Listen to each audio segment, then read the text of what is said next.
Good day. Thank you for choosing me. I have a question related to two different sides of things. We have the vortex on one side, and on the other we have intuition, our sixth sense. They're on the same side. Okay, so if they're on the same side, when you intuitively get something that maybe isn't yours, but you sense something that's coming, and well, that's a little bit different. Let us clarify a distinction, and then we'll hear from you more. Okay. When the reason we said they're on the same side is because this inspiration, this broader knowing, compelling you to a thought or a word or a behavior, that's what we mean when we say it's on the same side. Anytime, start again, every thought that has ever been thought still exists. Mm-hmm. And law of attraction gathers those thoughts into cooperative piles, so to speak. So there are literally rivers and streams of consciousness that you can tap into at any time. One vortex, though. Not just my vortex, it's the larger one? Well, let us state it in another way. Every thought that has ever been thought still exists, wanted and unwanted. When we speak of the vortex, we're talking about the wanted part that source is in alignment with and that source is maintaining vibrational consistency in. In other words, that's that ongoing well-being that goes from generation to generation, incarnation to incarnation. It's just that never-ending stream of increasing well-being. Okay. But as a focused being here in this time-space reality, you have the ability to think thoughts that resonate with the vortex, and you have the ability to think thoughts that don't resonate with the vortex. And every thought you think is valid. So when you think a thought that doesn't resonate, that thought still gets to exist because free will exists. They're in this universe of diversity and in this universe of balance, in this universe of equal side to the, in other words, when you know what you don't want, there's an equivalent what you do want on the other side of the wave. Mm-hmm. So all of it exists. All of it exists, and all of it is helpful in the expansion. That's a really important thing that we're wanting to help everyone to understand. But it is possible for someone to get fixated. You know people that just become obsessive about things where they focus upon the problem and the problem and the problem and the problem, and the problem just seems to come to them in all kinds of different ways. And it feels like the problem is, sometimes people will say, Abraham, I swear I did not think that thought thought me. And what they're talking about is, but they did manage to get an active enough vibration going about it that they were beginning to attract around it. Mm-hmm. So we like to say to you that you can tell by the way you feel where the inspiration isn't the right word, but where the thought is coming from. We say if it felt wonderful, it feels like love, it's your inner being. If it feels like punishment or it feels like telling you that you are inappropriate, it's your mother. Right.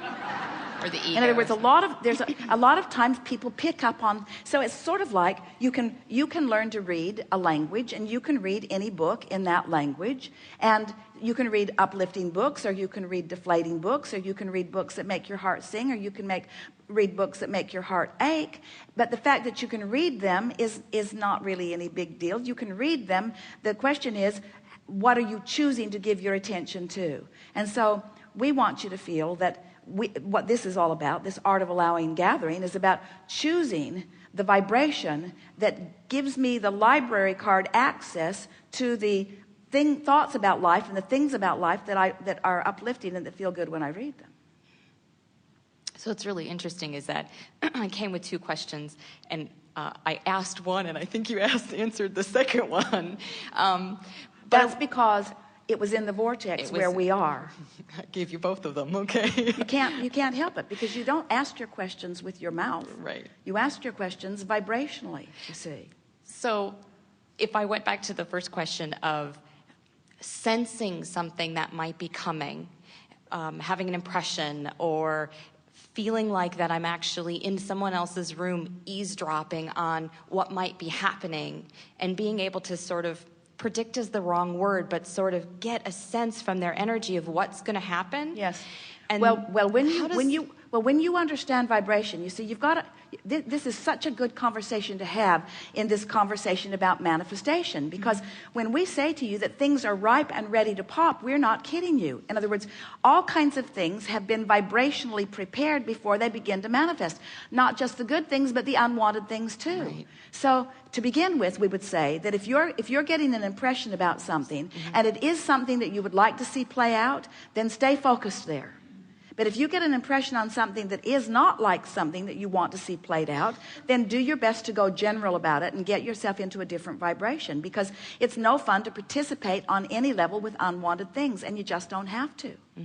Sometimes, haven't you all had the experience where you've had a thought about something, don't really know where it came from, it was mild enough that you didn't really pin it down, and then before you know it, somebody else was talking about it, and then before you know it, you're picking up a magazine article about it, and before you know it, you just happen to rendezvous with a television special about it, and pretty soon it feels like everybody's talking about it, and we're here to tell you everybody's not talking about it. It's really a diverse world. You are really diverse in the things that you're talking about. And even the networks and the programming where they are to some extent trying to orchestrate what they're giving to you, even that is influenced by this powerful law of attraction. But the most important part, and the word that we like to use most effectively to help you understand what's going on, use the word, rather than saying I created it for a while, or even I observed it for a while, or this happened for a while, start using the word I rendezvoused with it. I rendezvoused with this thought, or I rendezvoused with this impression. And then ask yourself the question, why did I rendezvous with it? Where was my frequency? Was I poking around at the problem, and did I rendezvous with more of the vibrational aspects of the problem? Or was I poking around at the solution? In other words, am I rendezvousing from inside the vortex or from outside the vortex? Because you're creating whether you're in or out. So I was poking around to see if I could almost get an idea of what the answer would be related to this situation. Well, sometimes that's fun, but we encourage a sort of different way of going about it. Esther in the beginning thought that too. She thought, oh good, now I've got Abraham. Abraham can tell me what's true, what's not true, who's telling the truth, who's not telling the truth. And it broke down right away, because she realized that what we were telling her was that person believes what they're saying, or that person believes what they're saying, even though they were saying two entirely different things. And so who's right and who's wrong becomes really irrelevant in a universe where everyone gets to create and find alignment with whatever they choose. You don't have to line up on one side of the aisle on any topic, because it's a diverse enough place to accommodate what everyone wants. But the reason so many people are trying to control the behavior of others is because they're not yet controlling their own alignment with source, and they think that their well-being and that they feel is contingent upon controlling something so that they can feel good when they look at it. Yeah, trying to know when I see this thing, it makes me feel bad, therefore we need to get some laws in place and some enforcement in place so that we can stop this from happening so that I can feel good. And we say it's a long and never-ending, windly and unpleasant path, because you never get it done. This is a universe that's based on inclusion, not exclusion. And when you see something wanted and you say yes to it, you include it in your vibration, and law of attraction brings you plenty of it. And when you see something that you don't want and you shout no at it, you include it in your vibration, and law of attraction brings you plenty of it. It's just the way that it is. Law of attraction is just a fair deliverer of equivalent manifestations that equal precisely the vibration that you are offering and that you've been practicing. The best example of this, and you will appreciate this story, there was a woman in San Francisco who had lived there for a long time and frequently crossed the Bay Bridges and had no problem at all with doing it. And then she began to feel frightened every time she went across the bridge. Not just frightened, but terrified, to the point she said, Abraham, I want to just pull over my car and lay on the floorboard because it's just too frightening. She said, what's happening to me? Why is this paranoia happening to me now? And we said, what else is going on? In other words, there's something that has activated that feeling of vulnerability in your vibration. What has changed that has changed your perspective on things? Doubt. Well, she said, my neighbor was burglarized. Yeah. And I've been attending these neighborhood meetings where we've been talking about putting bars up, getting a guard, putting gates to make it a gated community. And so we said, you're picking up on the thought form. In other words, the first thing we said to her was, well, you're just picking up thought form. She didn't like the idea of that. You're just picking up impressions. But the question is, why are you picking up fearful impressions? What's happened that's making you pick up fearful impressions? When we put it to her that way, she knew immediately.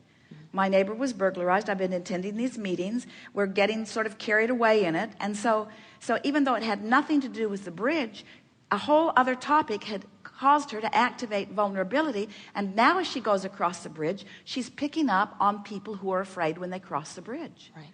There are people who cross the bridge who soar. Esther takes pictures with her iPhone while she drives the monster bus while she crosses the bridge. She has thousands of pictures on those bridges that she has taken while Jerry was asleep in the back. He may have been very frightened if he had known. Taking pictures with her iPhone at the beauty and the ever-changing beauty of the view of the water and the bay and the bridge itself. It's never-ending beauty. So for Esther, never anything but elation. So if this woman had been at a gathering like this and going across the bridge, she not only would have not wanted to lay on the floor, she would have had her head out the sunroof as Esther does, taking pictures of what's going on, you see. But when you are in that place where you are feeling vulnerable, now she's picking up, because every thought that has ever been thought still exists. And you are rendezvousing based upon whatever's actively involved within you. That's why, as we begin talking to you about not trying to control the reality around you, it becomes even bigger still when you realize that not only can you not control the behavior of the people around you in order to make them behave in a way that when you observe them, you feel good. Think about trying to control all of the thoughts that are out there and all of the congealing of thoughts that are out there and all of the rivers and streams of thoughts that are out there. It is an endless, hopeless situation. That's why so many people are sort of buffeted around, feeling lost and looking for their way. And when you put together that negative emotion means you're viewing something in opposition to the way the source within you views it, and then you begin feeling for the way the source within you views it until you've tuned yourself again and again over subject into alignment with that which your inner being feels, you are finally liberated. You are finally free of the only thing that binds you, which is resistance to your own evolved self.